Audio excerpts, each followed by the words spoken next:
जय Jagannath. Hello friends, welcome to my channel. आज ये वीडियो में प्लस 3 सेकंड सेमिस्टर एस इंग्लिश रो यूनिट 3 रो गोटे सिलेक्शन लॉन्ग क्वेश्चन डिस्कशन करबा। तो जदी गोटे हम लॉन्ग क्वेश्चन पढुचंती सेठी अनेक गुडी हमर 2 मार्किया 5 मार्किया क्वेश्चन आंसर डिस्कशन होउची।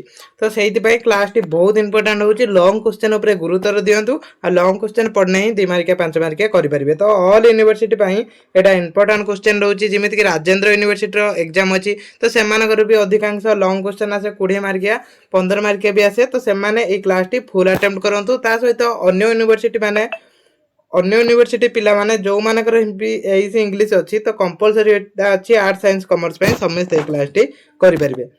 तो प्रथम प्रश्न अछि what is writing, explain the different stage of writing process. तो राइटिंग प्रोसेस रो डिफरेंट स्टेज सब पढिबा, पॉइंट बाय पॉइंट सब स्टेज पढिबा। ता पूर्व हमें जानिबा व्हाट इज राइटिंग माने राइटिंग कोन। तो सेटा हमें बुझिबा। राइटिंग रो उडिया कोन ना लेखा। राइट माने कोन लेखा। ए सब लेखा जो हेची तो सेउडा से राइटिंग कोन हमें पढिबा।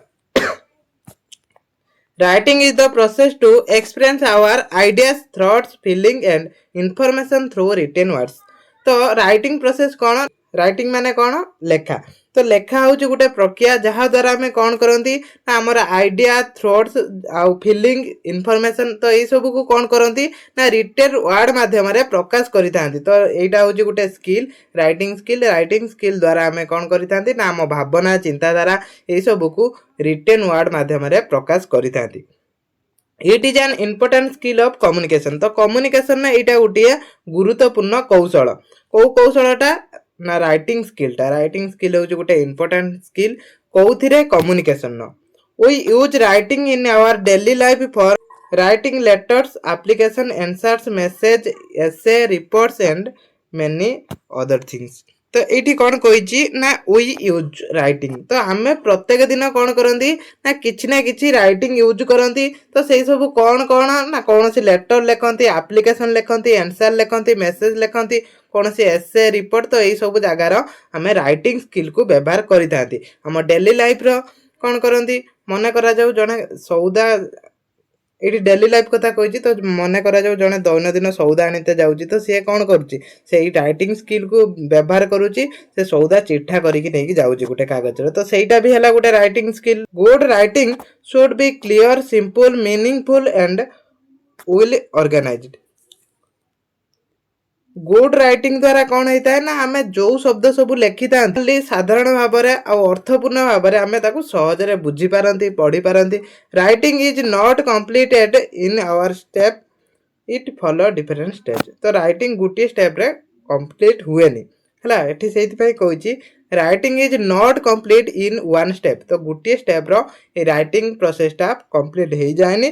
तो तार कौन प्रोसेस रही स्टेप बाय स्टेप सब गोटे पर गोटे पॉइंट करी पढ़ा। तो जो भाया ही पॉइंट अच्छी एथिरे तो से भाया पॉइंट करी भी आम एग्जाम रो लिखा। तो प्रथम अच्छी प्री राइटिंग। प्री राइटिंग कौन? प्री राइटिंग होची फास्ट स्टेप। तो प्री राइटिंग कौन? Pre writing is the first stage of writing. तो राइटिंग स्किल प्री राइटिंग होची first stage. In this stage we think about the topic and collect idea. ए प्रथम step रे आमे कौन करती ना राइटिंग जोटा आमे लिखिबा ता पूर्व प्री राइटिंग स्टेप होची आमे प्रथम व्यवहार करिबा। तो सेही स्टेप रे आमे कौन करिबा ना आमे को विषय लिखिबा से टॉपिक को सिलेक्ट करिबा, गोटे टॉपिक को बाछिबा, तापरे से टॉपिक विषय रे आइडिया सब कलेक्ट करिबा। तो तापरे सेटा लिखिबा। तो प्रथम स्टेप रे एती करिबा कि टॉपिक गोटे बाछिबा, को टॉपिक को नै कि लिखिबा आ से टॉपिक रो आमे आइडिया कलेक्ट करिबा। We decide what we want to write. आमे डिसाइड करिबा आमे कोन लिखिया पई चाहउछन्ती। तो सेटा आमे प्रथमे एई स्टेप रे डिसाइड करिबा and who will read it एवं सेगुडा को लिखिबा। We may take a list of ideas, ask question. तो किछि क्वेश्चन भी पचारिबा और प्रॉपर ए सिंपल आउटलाइन। तो प्रॉपर आउटलाइन भी एठी करिबा। This stage help us to organise our thoughts before writing. तो यहाँ हूँ प्रथम स्टेप गला। तापरे सेकंड स्टेप। सेकंड स्टेप रे आमे कौन करिबा? सेकंड स्टेप होची ड्राफ्टिंग। ए ड्राफ्टिंग रो कौन हुए? Drafting is the second stage. तो मन रखिथिबे ड्राफ्टिंग होची सेकंड स्टेज। एगुडा के 1 मार्क भी पचारि परिबा। हियर एठारे कौन होता है we start writing our ideas in sentence and paragraph तो आपण को आइडिया को आपण व्यवहार करिथांती तापर कौन करती ना सेंटेंस बा पैराग्राफ लिखा आपण आरंभ करिथांती सेकंड स्टेप रे तो प्रथमे आम कौन कले ना को टॉपिक लिखा टॉपिक कलेक्ट कले तापर से टॉपिक विषय आम सब धारणा बा आम तथ्य को कलेक्ट कले we do not worry too much about grammar और स्पेलिंग एट दिस स्टेज आमे एठी कौन लेखा स्टार्ट करती किंतु हमर जो ग्रामर रोची आ स्पेलिंग रोची तो सेही सब जो मिस्टेक हुए सेटा को आमे एठी धरि नथांती main purpose is to put out ideas on paper in a proper order the first draft may not be perfect and that is normal तो ये जो फास्ट ड्राफ्टा नॉट बी परफेक्ट माने एटा संपूर्ण परफेक्ट नुहे किंतु नॉर्मली एटा लेखा जाइता है सेकंड स्टेपटा तापर आसुची हमर थर्ड स्टेप कौन रिविजिंग तो ये जो रिविजिंग कौन ना revising means looking at the draft again and improving it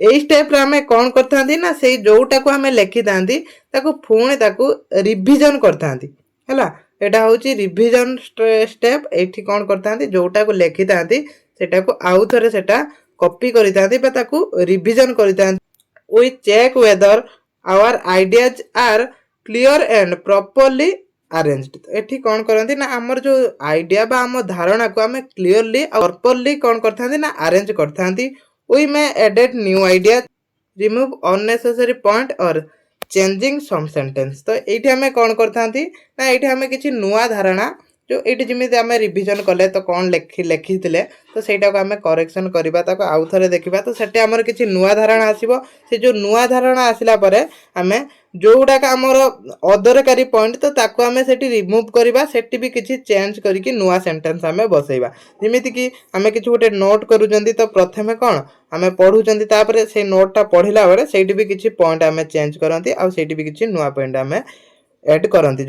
We also check whether the writing has a good beginning, middle and ending. तो ये सब होता है थर्ड स्टेप रो तापर आसुची फोर्थ कौन तापर आसला फोर्थ स्टेप तो फोर्थ स्टेप रे एई बड़ा सब पॉइंट करी स्टेप बाय स्टेप लिखिबे एडिटिंग फोर्थ स्टेप रे कौन होता है एडिटिंग होता है editing is the stage where we correct mistakes तो एडी एडिटिंग रो हमें कौन करथांते एडिटिंग माने आपण बुझी पारथबे ना जोड़ा सब मिस्टेक्स होता है तो से जो मिस्टेक को ए स्टेज रे हमें एडिटिंग करितांती तो ए सब कोउठी किछि भूल थिने ए स्टेप रे हमें कौन करतांती ना से जो मिस्टेक टाको एडिटिंग करितांती we check grammars spelling pronunciation sentence structure and word choice तो यही सब आम कौन करते ना वी चेक माने आम्बे ये सब ग्रामर स्पेलिंग प्रोनाउंसिएशन तो यही सब को आम चेक करथांती को ए फोर्थ स्टेप रे आम ये सब को चेक करथांती we make sure that the sentence are clear and easy to understand तो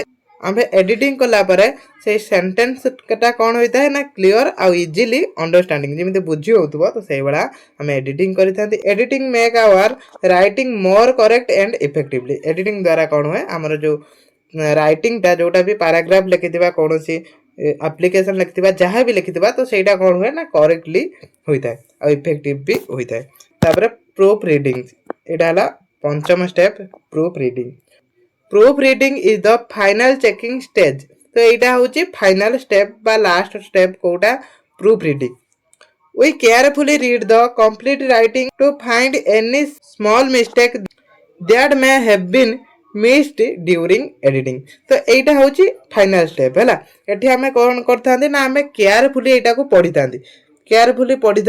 ता सहित कौन जदि भी सिंपल मिस्टेक गोटे थाए कौन गोटे स्मॉल मिस्टेक थाए तो ताकू आम ये संशोधन करते जोटा एडिटिंग स्टेप रे जोटा आमर संशोधन हो नाला आम मिस कर जाइए तो सहीटा को ये आम एडिटिंग करते तो यहाँ हूँ last step we checking spelling pronunciation spacing and formatting तो ये यही सब को आम स्पेलिंग फेलिंग जहाँ सब थाए ताकू भल भाव में चेक करते कहीं यहाँ हूँ आमर last step after proof reading the writing become ready for the read तापर ए स्टेप पर आमर पढ़िया जो राइटिंग जोटा आम लिखि था रेडी हो जाए तापर उपसंहार एतिक लिखिबे writing is a step by step process तो राइटिंग हूँ गोटे स्टेप बाय स्टेप प्रोसेस एटा कौन हुए ना स्टेप बाय स्टेप यही सब स्टेप को आम फॉलो करके एटा गोटे लिखि था गोटे शुद्ध राइटिंग करि थांती तो यही सब स्टेज को आम फॉलो करंती तो main stage are pre writing drafting यही सब अच्छी यही सब होला मेन स्टेप केतोटी पांचटी हैला ये पांचटी तार मेन स्टेज तो यही स्टेज लेके आम कौन करंती ना राइटिंग प्रोसेस आम यही सब प्रोसेस को जब फॉलो करूँ तो जो वाक्यटा आम लिखा कौन सी पैसेज लिखा से करेक्टली आम लिखिपर तो क्लास को ये रखुच्छे जय जगन्नाथ आशा करुच्ची समस्ते यहाँ पढ़ी जी।